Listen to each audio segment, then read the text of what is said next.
Hello friends, hope you are doing well. Welcome to our channel Initial Solution. In today's video, I will show you how to change hair color using CapCut. First of all, open your CapCut app. Select New Project. Now open a video. Now add it. Now go to the Effects option. Go to the Body Effects. Now click on the Hair Color Change option.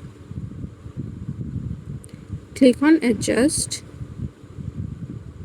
Now you can change your hair color according to your preference.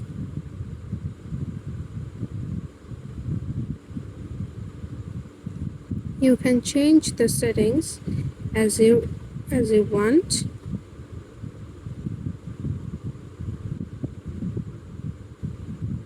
After you are done, click on the right side.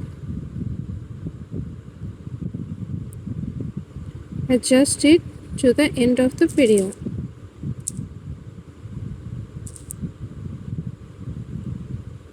See, it's done. You can now export it from the arrow set. Thanks for watching, guys. If you like this video, please subscribe to our channel and hit the bell icon. Thank you so much. Bye bye.